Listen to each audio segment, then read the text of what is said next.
नमस्कार, स्वागत है आपका राज्यसभा टीवी में। आपके साथ मैं हूं अभिलाषा पाठक। आइए बुलेटिन की शुरुआत करते हैं इस वक्त की हेडलाइंस के साथ।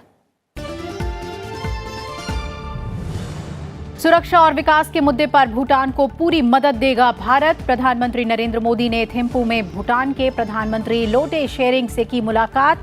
दोनों देशों के बीच पनबिजली परियोजना समेत 10 क्षेत्रों में अहम करार। प्रधानमंत्री नरेंद्र मोदी ने भूटान में रूपे कार्ड का किया शुभारंभ।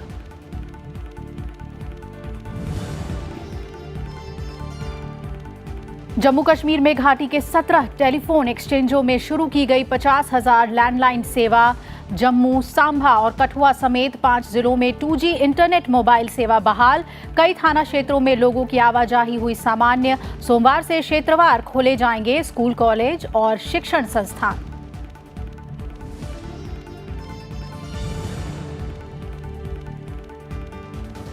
रक्षा खरीद प्रक्रिया की समीक्षा के लिए होगा समिति का गठन। रक्षा मंत्री राजनाथ सिंह ने दी मंजूरी।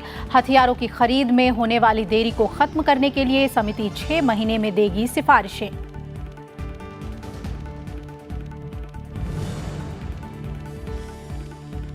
राजस्थान और पंजाब समेत 4 राज्यों में भारी बारिश का अलर्ट। भूस्खलन की वजह से हिमाचल प्रदेश में रोहतांग मनाली मार्ग बाधित। बाढ़ प्रभावित राज्यों में मरने वालों की तादाद 250 के पार। राहत और बचाव के काम में जुटी एजेंसियां।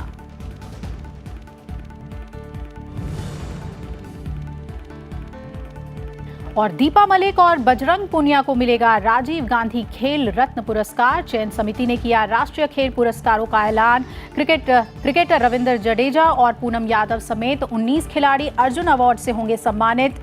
द्रोणाचार्य अवार्ड के लिए 3 नामों का चयन।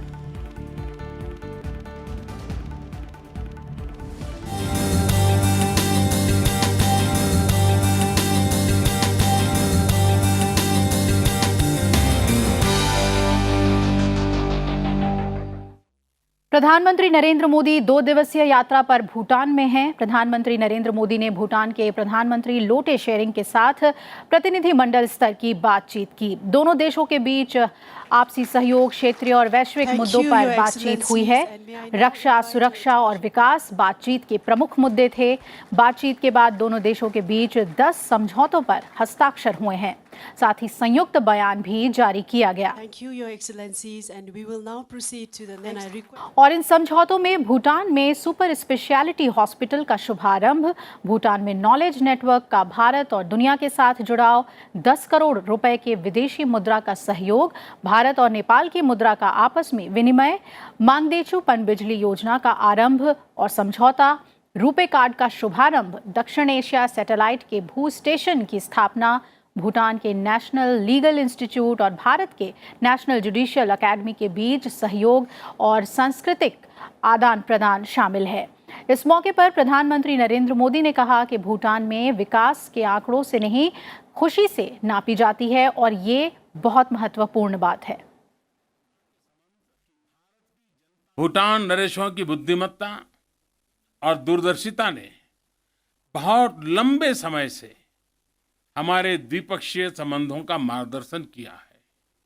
यही नहीं, उनके विजन ने भूटान को पूरी दुनिया के सामने एक ऐसे अनूठे उदाहरण के रूप में प्रस्तुत किया है जहां डेवलपमेंट को आंकड़ों से नहीं, हैप्पीनेस से नापा जाता है, जहां आर्थिक विकास परंपरा और पर्यावरण के साथ आगे बढ़ता है। ऐसा मित्र और ऐसा पड़ोसी कौन नहीं चाहेगा।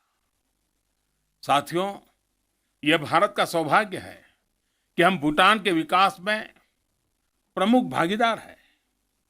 भूटान की पंचवर्षीय योजनाओं में भारत का सहयोग आपकी इच्छाओं और प्राथमिकताओं के आधार पर आगे भी जारी रहेगा। साथियों, हाइड्रो पावर हमारे दोनों देशों के बीच सहयोग का महत्वपूर्ण क्षेत्र है।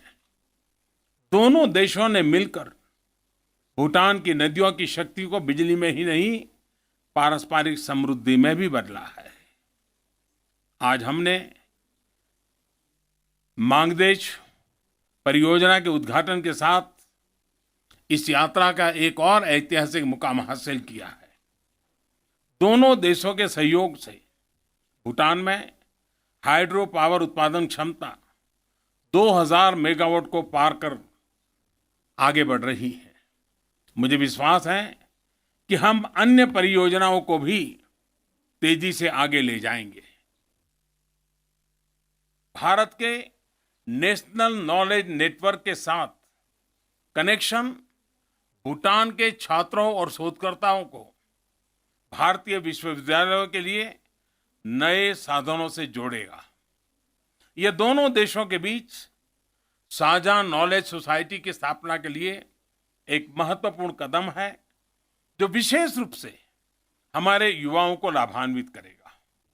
रॉयल भूटान यूनिवर्सिटी और भारत के आईआईटीज और कुछ अन्य टॉप शिक्षण संस्थाओं के बीच सहयोग और संबंध शिक्षा और टेक्नोलॉजी के लिए आज की आवश्यकताओं के अनुरूप है। मुझे बहुत खुशी है कि आज हमने भूटान में रुपे कार्ड को लॉन्च किया है।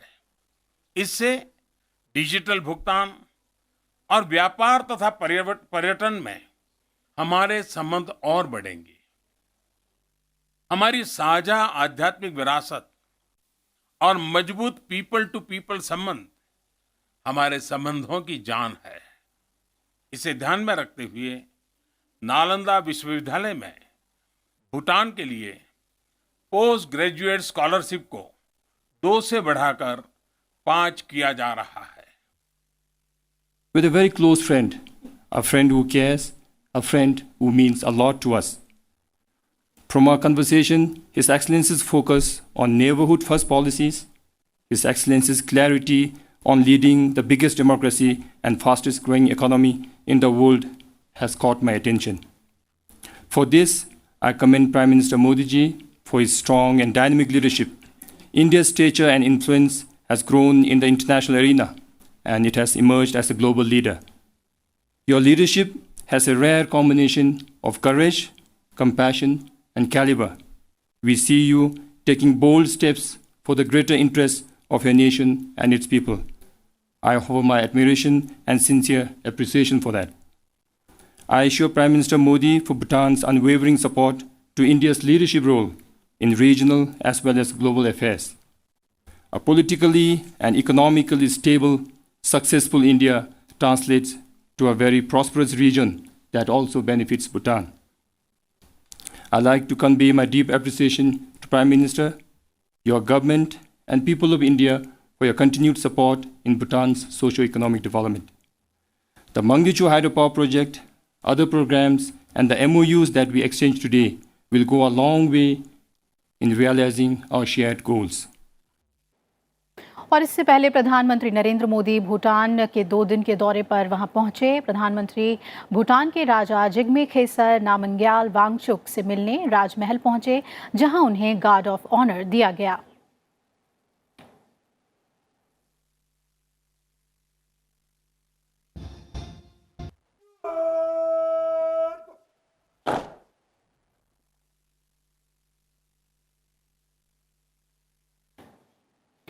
इससे पहले थिम्फू पहुंचने पर प्रधानमंत्री का भव्य स्वागत किया गया। भूटान के पीएम लोटे शेरिंग ने प्रधानमंत्री नरेंद्र मोदी की अगवानी की।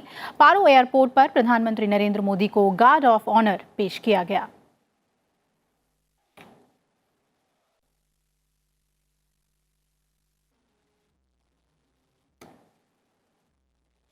प्रधानमंत्री ने भारतीय समुदाय के लोगों से भी मुलाकात की। इस दौरान भारतीय मूल के लोगों में भारी उत्साह देखने को मिला।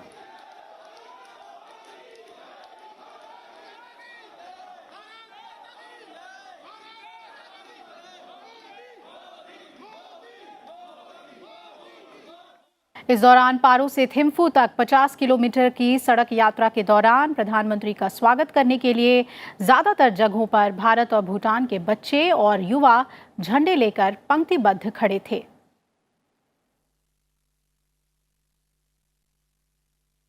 प्रधानमंत्री के भूटान दौरे पर ज्यादा जानकारी के लिए आइए रुक कर लेते हैं न्यूज रूम का। विदेश मामलों के संपादक अखिलेश सुमन हमारे साथ जुड़ रहे हैं। अखिलेश, जानना चाहेंगे आपसे किस तरह से हम इस पूरे यात्रा को देखें प्रधानमंत्री के, और भारत और भूटान के रिश्तों के लिए ये यात्रा कितनी अहम रही? देखिए, बहुत अहम है यात्रा, और इसीलिए प्रधानमंत्री नरेंद्र मोदी जब 2014 में प्रधानमंत्री बने थे, उस समय उन्होंने सबसे पहली विदेश यात्रा भूटान की थी। और 2019 में जब दोबारा प्रधानमंत्री बने तो उन्होंने अपने विदेश मंत्री एस जयशंकर को भी पहली विदेश यात्रा पर भूटान ही भेजा और अब वे खुद भूटान की यात्रा पे हैं। तो आप समझ सकते हैं कि भूटान हमारी पूरी भारत की रणनीतिक पूरी गणना के लिहाज से कितना महत्वपूर्ण है और उसकी खास एक भौगोलिक की स्थिति है जो चीन और भारत के बीच में स्थित है। इसके चलते भी भूटान एक अहम स्थान रखता है, क्योंकि आप कितना सुरक्षित हैं यह इस बात से केवल तय नहीं होता कि आपकी अपनी सीमाएं कितनी सुरक्षित है, बल्कि इस बात पर भी निर्भर करता है कि आपके जो रणनीतिक पड़ोसी हैं वे आपके साथ कितने अच्छे संबंध रखते हैं। और इस मामले में भारत और भूटान के बीच जो संबंध है वो काफ़ी अच्छे तो रही हैं, लेकिन बदलती परिस्थितियों में उसे और विस्तारित करने के लिहाज से प्रधानमंत्री नरेंद्र मोदी गए हैं वहां।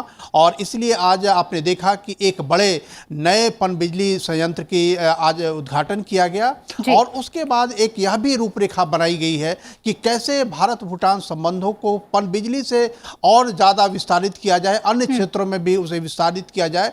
इसके लिए एक तरीके से कहें कि एक स्टिमुलस पैकेज भी प्रधानमंत्री ने दिया है भूटान को। उसके तहत भूटान के जो व्यापारी हैं, व्यवसायी हैं, उनको भारत में एक्सपोर्ट करने के लिए विशेष सहायता की गई है। तकरीबन 400 करोड़ रुपए की सहायता उनको दी गई है। और इसके अतिरिक्त भारत की जो शिक्षा की उन्नति है उस उन्नति से भी भूटान को जोड़ने के प्रयास किए गए हैं ताकि भूटान के लोग भारत की जो शिक्षा के क्षेत्र में जो उन्नति हो रही है उससे भी जुड़े। और इससे सबसे अहम बात एक क्या है कि भूटान को आर्थिक रूप से भी भारत ने जोड़ने का और ज़्यादा माइक्रो लेवल पे जोड़ने का प्रयास किया है। इसके लिए रुपए कार्ड की वहाँ घोषणा की गई है, उसका आज उद्घाटन भी हुआ और आने वाले दिनों में भीम ऐप का भी उद्घाटन किया जाएगा। तो माइक्रो लेवल पे भी किस तरीके से भारत और भूटान आर्थिक रूप से एक दूसरे से जुड़े, इसके लिए करेंसी स्वैप की भी व्यवस्था की गई है। और उसके अलावा अगर भूटान को विदेशी मुद्रा में तत्कालिक जरूरत पड़ेगी तो उसके लिए भी भारत ने सहायता देने का वचन दिया है। तो इस तरीके से कहें कि भूटान और भारत के संबंध रणनीतिक रूप से, आर्थिक रूप से, भौगोलिक रूप से और सामाजिक रूप से, शैक्षणिक रूप से काफ़ी अहम है। और भूटान के प्रधानमंत्री ने जिस तरीके से भरोसा जताया है कि भारत को रीजनल और ग्लोबल पर्सपेक्टिव में वो एक नेता के रूप में मानते हैं, तो मुझे लगता है कि एक विश्वास जताया है भारत दुनिया के सबसे बड़े लोकतंत्र में। और प्रधानमंत्री नरेंद्र मोदी ने भी भूटान को आश्वासन दिया है कि सुरक्षा और विकास की सारी जरूरतों का ध्यान रखेंगे। चलिए, बहुत बहुत शुक्रिया अखिलेश, विस्तार से हमें प्रधानमंत्री की भूटान यात्रा से जुड़ी हुई तमाम अहम बातें बताने के लिए। तो जैसा कि अखिलेश बता रहे थे कि हर दृष्टि से भूटान और भारत के रिश्ते और मजबूत हुए हैं। प्रधानमंत्री की इस यात्रा के बाद भारत कई मामलों में भूटान की मदद करने के लिए आगे आया है। और इधर बाल्टिक देशों के साथ भारत के जुड़ाव को मजबूत करने के लिहाज से 3 देशों की यात्रा के पहले चरण में उपराष्ट्रपति वेंकैया नायडू आज लिथुआनिया पहुंच गए हैं। 6 दिनों की उनकी यात्रा के दौरान इन तीनों देशों के साथ कई अहम समझौतों पर हस्ताक्षर होंगे और दोनों देशों के बीच अंतर्राष्ट्रीय मसलों पर एक राय बनाने के प्रयास किए जाएंगे। उपराष्ट्रपति वेंकैया नायडू 21 अगस्त तक लिथुआनिया, लातविया और एस्टोनिया के दौरों पर रहेंगे।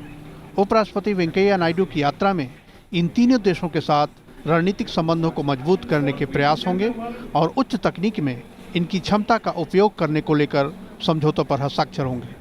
Baltic countries have historical connect and it is generally accepted that there are common linguistic roots notwithstanding the distance. This is sensed a lot in the Baltic countries. They feel that with Sanskrit and other aspects of Indian culture, there is a kind of closeness which need to be nurtured and taken forward. The cutting-edge technology and innovation ecosystems of the Baltic countries also complement India's huge market and appetite for these kind of technologies. Bharat और इन तीनों Baltic देशों के साथ सांस्कृतिक संबंध भी काफ़ी गहरे हैं। खासकर बाल्टिक देशों की भाषा में संस्कृत के शब्दों के उपयोग होते हैं जो भारत के साथ इनके पुराने संबंधों के परिचायक हैं। भारत के रणनीतिक एजेंडा के भी ये देश काफ़ी करीब हैं। इनके साथ आने से भारत और यूरोप के संबंधों पर भी सकारात्मक प्रभाव पड़ेंगे। They are supportive of this India's claim to a permanent membership of UNSC. On terrorism also, I think they have been very, very understanding, and post Pulwama also they have been extremely responsive. So I think there is very common ground with these countries, but you're also aware that they're a part of the larger European space as well. So when we work with these countries, we also get the opportunity to work with these friends as within the European space. उपराष्ट्रपति Venkaiah Naidu Latvia में महात्मा गांधी की प्रतिमा का अनावरण करेंगे और इन तीनों देशों में वहां रहने वाले भारतीय समुदाय के लोगों से मिलेंगे। वे इन देशों में बिजनेस फोरम को भी संबोधित करेंगे। अखिलेश सुमन, राज्यसभा टीवी। और बात कर लेते हैं जम्मू कश्मीर की, जहां हालात सामान्य होते जा रहे हैं। अनुच्छेद 370 हटाए जाने के बाद लगाई गई पाबंदियों में लगातार कमी की जा रही है। आज जम्मू क्षेत्र के 5 जिलों में 2G मोबाइल इंटरनेट सेवाओं को बहाल कर दिया गया। साथ ही कश्मीर घाटी में 35 पुलिस स्टेशनों में प्रतिबंधों में ढील दी गई। सरकारी दफ्तरों में आज भी सुचारू कामकाज हुआ। सोमवार से घाटी में स्कूल, कॉलेज और शिक्षण संस्थानों को भी खोल दिया जाएगा। लिहाजा प्रशासन सुरक्षा प्रबंधों को अंतिम रूप देने में जुटा है।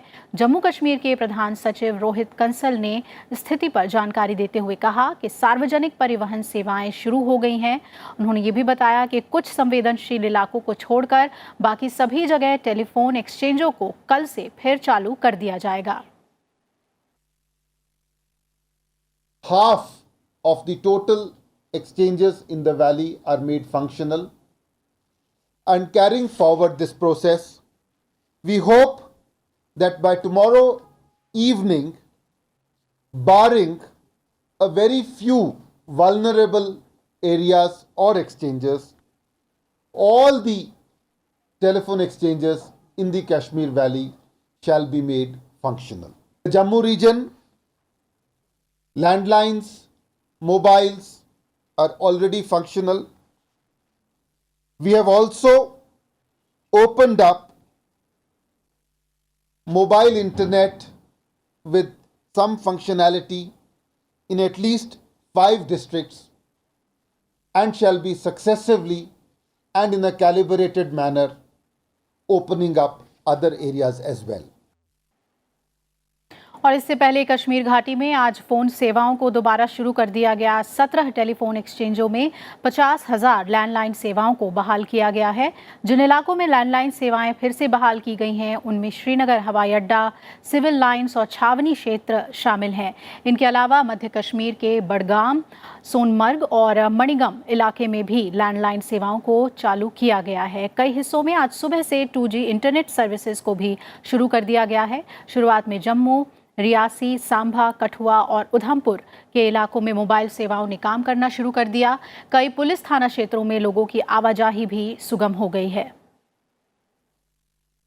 Today you see 35 police stations areas have been relaxed. Among that 35, 15 from North Kashmir, 10 in Central Kashmir and 15 in South Kashmir. So we are keeping a track of the events, we are keeping a track of the nature of the problem, and I'm sure the local level decision is competent to handle these issues. Jammu Kashmir में राजौरी जिले के Nowshera sector में पाकिस्तान ने आज cease fire का उल्लंघन किया और इस दौरान पाकिस्तानी सेना की तरफ से भारी गोलाबारी और मोर्टार की शेलिंग की गई और भारतीय सेना ने पाकिस्तान को मुंहतोड़ जवाब दिया। फायरिंग में भारतीय सेना का एक जवान शहीद हो गया है। इधर दिल्ली के एम्स अस्पताल में आज भीषण आग लग गई। बताया जा रहा है कि शॉर्ट सर्किट की वजह से आग लगी है। आग पहले और दूसरे फ्लोर पर लगी थी। दमकल की 30 से ज़्यादा गाड़ियों की मदद से आग पर काफ़ी हद तक काबू पा लिया गया था, लेकिन बाद में ये आग तीसरी से होते हुए 5वीं मंजिल तक पहुंच गई। फिलहाल किसी के हताहत होने की खबर नहीं है और आग पर काबू पा लिया गया है। देश की सेनाओं के लिए जरूरी सैन्य साजो सामान और हथियारों की खरीद में होने वाली देरी को दूर करने के लिए रक्षा मंत्रालय ने आज एक सुधारात्मक कदम उठाया है। रक्षा मंत्री राजनाथ सिंह ने मेक इन इंडिया के तहत रक्षा खरीद प्रक्रिया DPP 2016 और रक्षा खरीद नियमावली 2009 की समीक्षा के लिए महानिदेशक अधिग्रहण की अध्यक्षता में समिति के गठन को मंजूरी दी है। सरकार ने समिति को अपनी सिफारिशें देने के लिए 6 महीने का वक्त दिया है। ये समिति रक्षा खरीद न सिर्फ प्रक्रिया को दुरुस्त करेगी, साथ ही साजो सामान की निरंतर उपलब्धता को भी सुनिश्चित करेगी। इसका मुख्य मकसद साजो सामान में मेक इन इंडिया को बढ़ावा देने के साथ स्वदेशी रक्षा कंपनियों को भी बढ़ावा देना है। इससे पहले रक्षा मंत्री मनोहर पर्रिकर ने 5 मार्च 2016 में नई रक्षा खरीद प्रक्रिया की शुरुआत की थी, जिसने रक्षा खरीद प्रक्रिया 2013 की जगह ली थी। इस समिति में महानिदेशक के अलावा संयुक्त सचिव या मेजर जनरल रैंक के 11 सदस्य होंगे।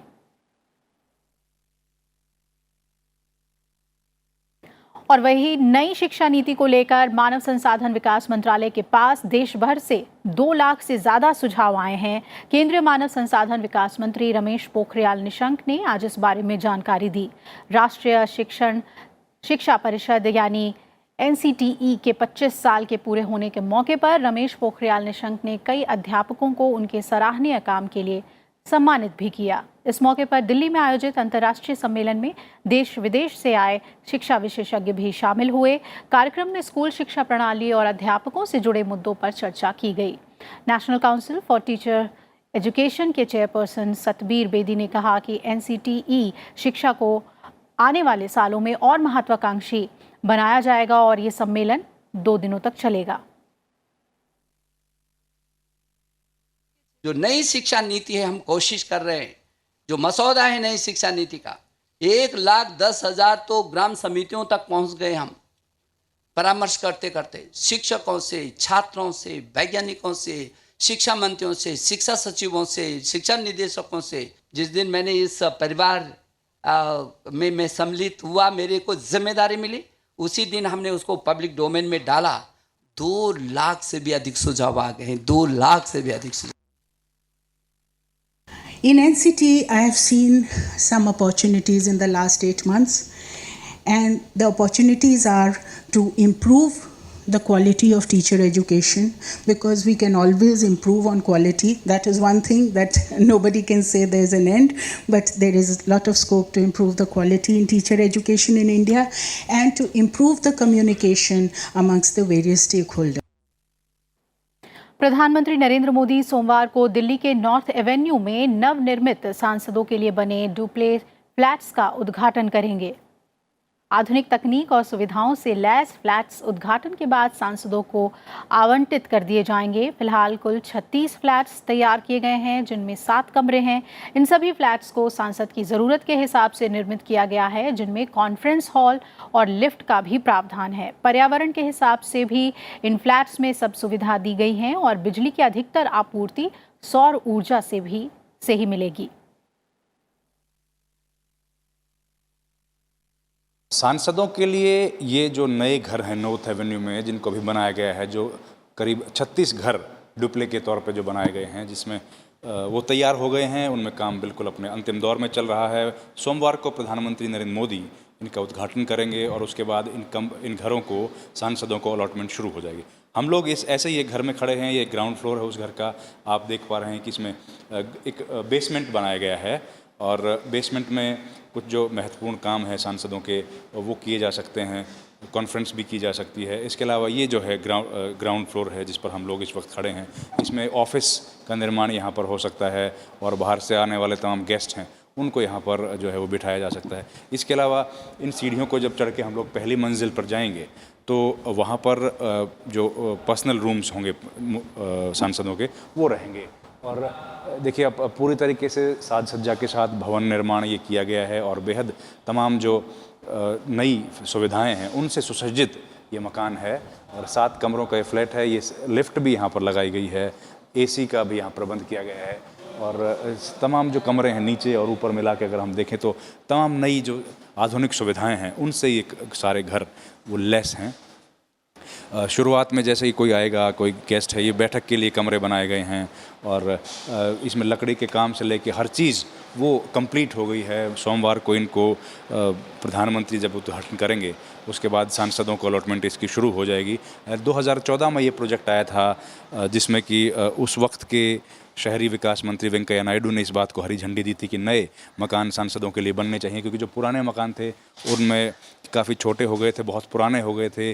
बार बार रख रखाव करने के बावजूद कई घरों में कई तकलीफ़ें सांसदों को महसूस हो रही थी, और उससे निजात पाने के लिए करीब 200 घरों को तोड़कर दोबारा बनाया जाएगा। उसी चरण में पहले 36 जो घर हैं वो बनकर तैयार हो गए हैं। आप देख पा रहे हैं बाहर जो है गार्डन भी एक सांसदों के लिए रहेगा, कि अपने जो किचन गार्डन जो किसको कहते हैं वो बनाया गया है।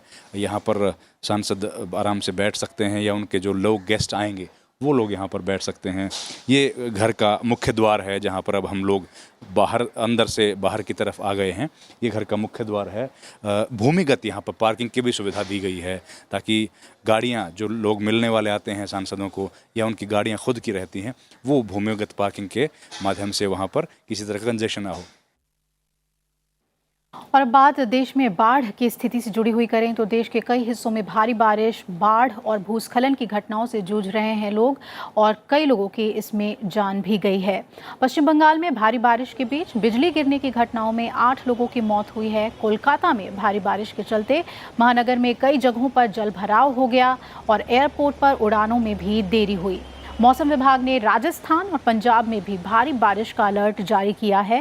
साथ ही हिमाचल प्रदेश और मध्य प्रदेश के कुछ इलाकों में भी भारी बारिश होने की आशंका जताई गई है। हिमाचल प्रदेश में आज भारी बारिश के चलते हुए भूस्खलन की वजह से रोहतांग मनाली मार्ग पर यातायात बाधित हो गया।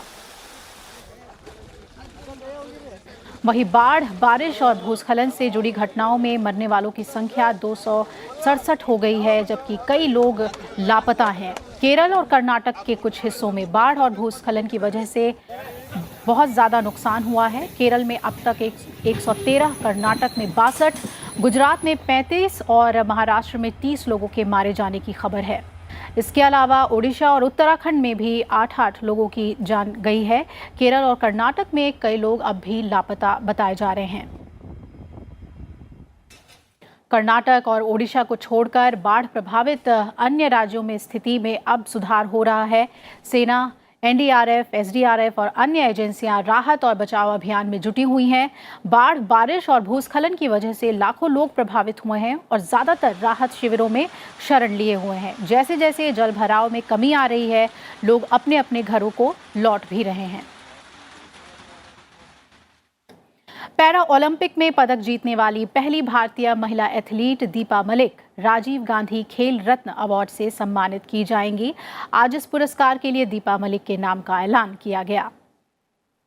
एशियन गेम्स और कॉमनवेल्थ गेम्स में गोल्ड मेडल जीतने वाले पहलवान बजरंग पूनिया को भी खेल रत्न पुरस्कार दिया जाएगा। बजरंग पूनिया के नाम का ऐलान शुक्रवार को किया गया था।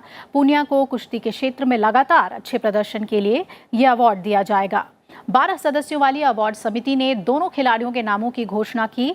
खेल के क्षेत्र में राजीव गांधी खेल रत्न अवार्ड देश का सर्वोच्च सम्मान है।